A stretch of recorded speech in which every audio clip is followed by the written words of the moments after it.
So thank you everyone who's interested in making an official and formal commitment to FP 2020 and to Every Woman, Every Child. We wanted to walk you through some of the challenges and opportunities around making a commitment.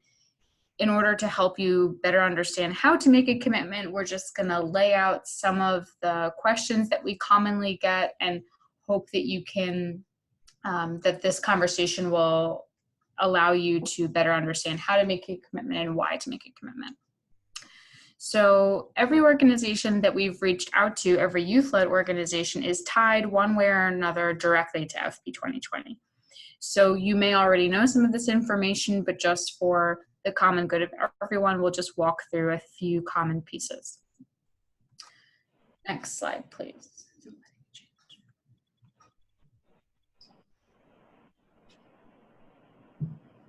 Apologies, my clicker is stuck. There we go. Okay. So the commitment making process, essentially, if you're wondering why or what are some of the reasons you should become a commitment maker, one thing to consider is that this is essentially an international platform where you can promote your program and collaborate with fellow commitment makers. We have more than 90 countries, donors, multilateral institutions, and civil society, et cetera, et cetera. Lots of different good kinds of organizations all working towards a common goal, a goal both for FP 2020, but also more broadly for every woman, every child. So essentially, you're joining a community of variety of organizations that are all working towards a common goal, and there's a lot to learn from one another and ways to exchange when you're an official commitment maker.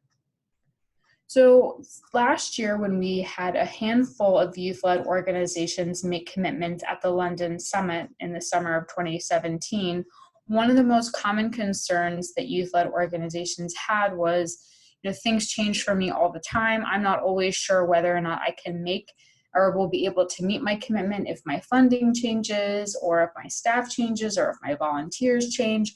There's always a lot of movement and change, especially for youth-led organizations. So we want you to know that although we hope that you're ambitious with your commitment, that you're also realistic about what you can accomplish and what your goals are. But we recognize that sometimes you are not able to meet your commitment. This happens on occasion to not just youth-led organizations, but other organizations. So we want you to have the opportunity, or you will have the opportunity every year, to explain in your commitment update what happened, what are some of the reasons you weren't able to meet your commitments, maybe reset your commitment to something that's more realistic based on what may have happened that year. Maybe there's been a political change or environmental change that made it more difficult for you. So you'll always have an opportunity to explain yourself and to adjust as you go if needed. But again, be ambitious but realistic.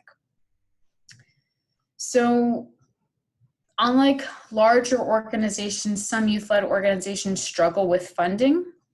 We want you to know that we value your contributions, even if it isn't directly financial. If you look at some of the other Every Woman, Every Child commitments or FP 2020 commitments from larger organizations, they often set a very specific dollar amount. This isn't necessarily possible for some of your organizations. Others, it will be. You have specific grants or specific priorities related to family planning that you can tie a financial contribution to, but not every organization does. And I encourage you to use this link here, which will lead you to the International Youth Alliance on Family Planning's commitment. In here, you'll be able to see how they've detailed some of their specifics, including around finances. And so the way that they've done it is that they've indicated the different ways that their volunteer time, their physical spaces that people donate, other things that have monetary value, they've indicated how that has financial value and a financial contribution towards the goal. So related to funding and related to money, I want to make clear in the second question that this is not a requirement. If you are a youth reference group member, if you're funded through FP2020's rapid response mechanism, or if you're funded through PAII to do a U Access grant, this is not dependent on you making a commitment. Doesn't mean or doesn't make it more or less likely that you will in the future receive such funding, or it has nothing to do with whether or not you're a current grantee, that you have to do this in order to maintain a relationship with FP2020. That's certainly not true.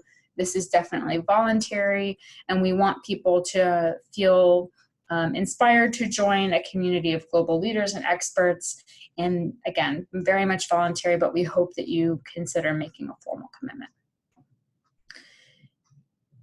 On FP2020's page, as well as on Every Woman, Every Child's page, we have a designated site for commitment making. So on this slide, when you go through and you click, sorry, I just want to make sure.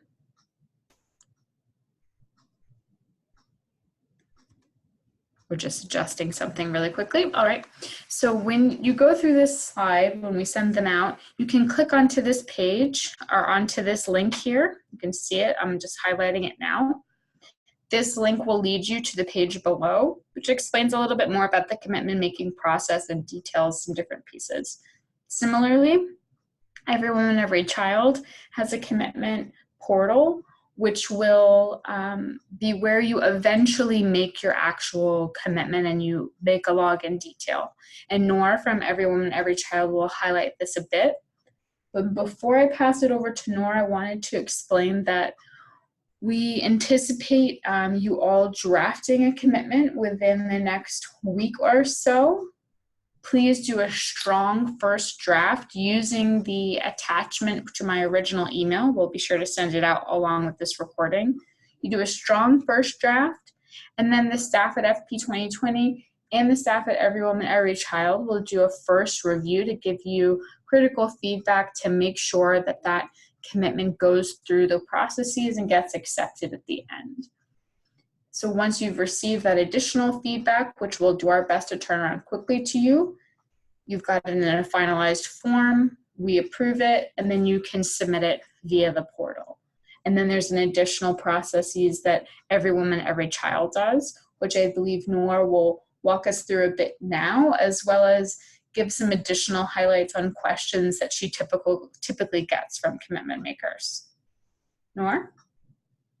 Yeah, thank you so much, Emily. And it's a pleasure to be on this call and to brief initially about the Every Woman, Every Child movement and how it connects with FP2020, because all FP2020 commitments are essentially in support of Every Woman, Every Child and Every Woman, Every Child's global strategy for women's and children's and adolescent health.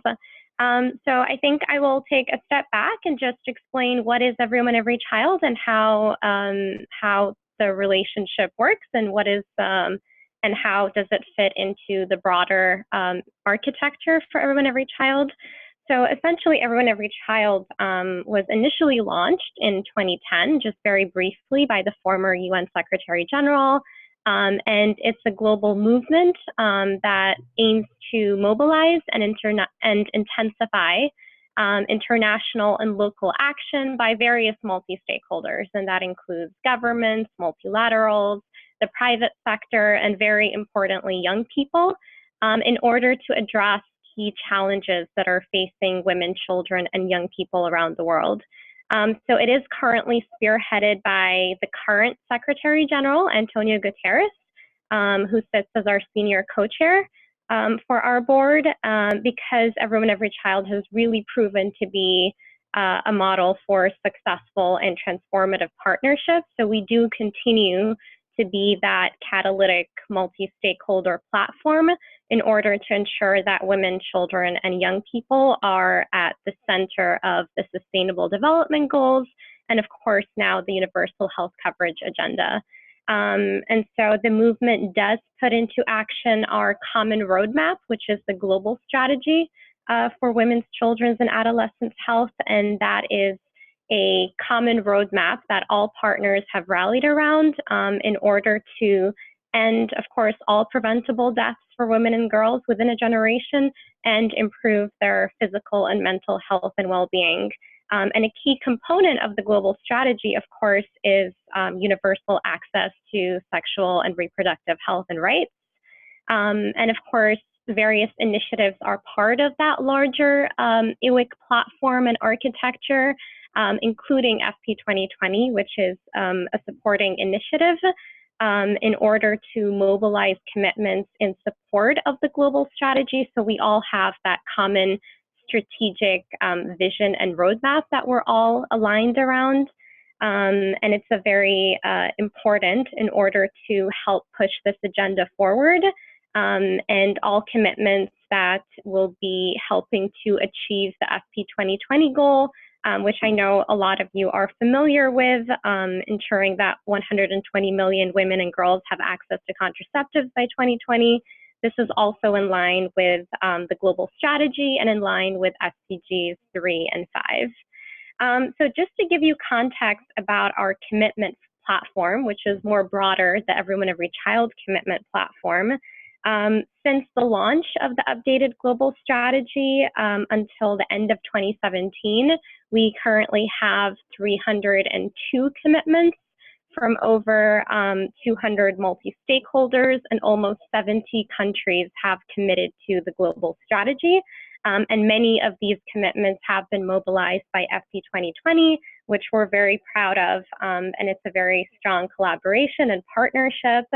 And the pledges are currently valued at $35 billion in the past 2.5 years, which is something that we're incredibly proud of. And based on reported surveys, this flagship commitment platform has reached more than 273 million women, children, and young people around the world. And all partners we see definitely have an important role to play, especially young people, because it's very important that grassroots movements that are driven by young people do have not just a say in this agenda, but do spearhead their own commitments for their own health and well-being, and not just hold governments accountable, but also hold their own selves accountable, and including myself, since I think below 30, I technically count as youth. So it's a great partnership, and it's a great way to kind of engage within this global movement and FP2020. And so I get a lot of questions about what kinds of commitments are encouraged. How do I think about my commitment? How do I put it on paper? So we do encourage, of course, all commitments that would advance the FP2020 goal, which is in support of the global strategy. But we particularly are interested in those commitments that are sustainable, commitments that are innovative, and commitments that do have a long-term focus that are sustainable. And so commitments can also be financial or non-financial, as Emily had mentioned and given a briefing about. And it's also important to note that a commitment can be an individual institution making a commitment, but it can also be a multi-partner based coalition. So a group of youth-led organizations can come together around a common goal and purpose in order to issue that commitment, which we would definitely most welcome. And very important thing I think that is important to highlight is that commitments should have clear measurable impact. Really the emphasis on measurability to support the tracking and monitoring of the commitment is very important. And it's more important only because it provides kind of structure and a standardized way to be able to annually report progress on your commitment, which FP2020 and Everyone Every Child does jointly through an annual survey that is usually sent out between March and April of every year. So it's a very standard questionnaire where it's voluntarily providing updates on progress that has been achieved against your commitment. So as Emily mentioned, the first step of making a commitment is reviewing the commitment application, which Emily had circulated. It would be great to have a draft initially in order for which would be sent to the FP2020 Secretariat. And this is reviewed by both the FP2020 and the Everyone Every Child Secretariat jointly to provide any feedback, any comments about what we initially think of the commitment, just to provide support and any additional guidance that would be helpful. And then after submitting it back to you, what you can do is you register an account by going on the Everyone Every Child website. And this is using the link that Emily had shared on the PowerPoint. What you do is you use your email, a password, you register an account, and you will have your own unique profile on the Everyone Every Child website, on the back end of the website, where you can access the commitment form. So it's the exact same form that Emily had attached, but you would just need to fill it out digitally, addressing the comments and feedback that we had initially provided. And once that has been submitted digitally, we will receive it through the Everyone Every Child portal. And we will go through a processing. So we will review the application. Hopefully by then, I think there should be no additional questions or feedback because we did go through that process initially.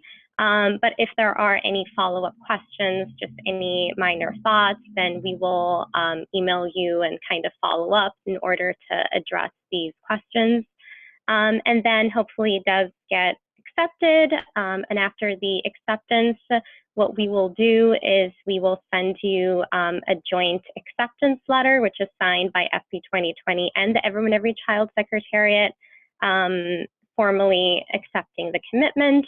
And it's important to note that when you do submit your commitment application, another requirement that we have is for you to also attach a formal letter from your senior leadership. That could be the head of your organization or the founder of your organization, addressed to the Secretary General of the United Nations, just a formal letter that details briefly what the commitment is. And so that's why when we do send you back the acceptance letter, it's kind of like a reply back to the letter that had been sent by senior leadership. And so after you do get that acceptance letter, the commitment is publicly posted both on the Everyone Every Child website and the FP2020 website. And we hope to also make an announcement at the International Family Planning Conference, which is a great milestone in order to kind of publicize that commitment, to provide visibility to your organization. But also once you become a part of the family for FP2020 and IWIC, I think it also is a great opportunity to connect and kind of broker relationships with other commitment makers that might be working in the similar space and focus area or geographic region that you are. And it really allows you to become, I think, an important thought partner in the process. We've collaborated with a lot of our commitment makers on joint ventures like events, like campaigns, initiatives, communication materials, OPED pieces on our website. So it's really a great relationship and a process to go through. And we actually have progress related to commitment makers based on surveys that had been received, have been analyzed and all compiled in a report that is going to be launched on Sunday. So this is a great event where we're going to launch the commitments report, many of which are FP2020 commitments. And so I think it's a tremendous opportunity to kind of all come together in the margins of UNGA in order to celebrate progress that has been made. And it would be great to have everyone on board and to get that opportunity to meet a wide range of stakeholders through this global movement and platform. And I'm happy to answer any other questions by email. Feel free to reach out. And of course, Emily and the FP2020 Secretariat will be guiding the process. But thank you, Emily, for this opportunity, and let me know if any questions. Thank you so much, Nora. That was very comprehensive, and I feel that when people get a chance to watch this recording, they'll have a better understanding about how, why they should be making a commitment. And I'm really hopeful that we'll have a few more youth-led organization commitments to announce at ICFP. As some of you may have seen in my email, we only have 5 youth-led commitments that are FP 2020 commitments towards every woman, every child at the moment, and I'm sure we all agree that that's simply not enough. We really want to be able to emphasize that youth-led organizations and young people more generally are not just beneficiaries, but are leaders in this community.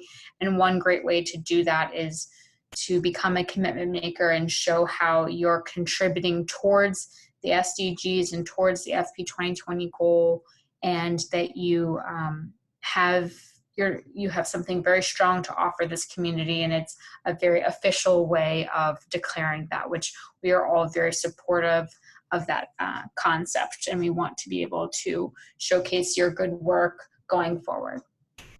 So with that, I think we will end the recording, unless, Nora, you have anything extra to add.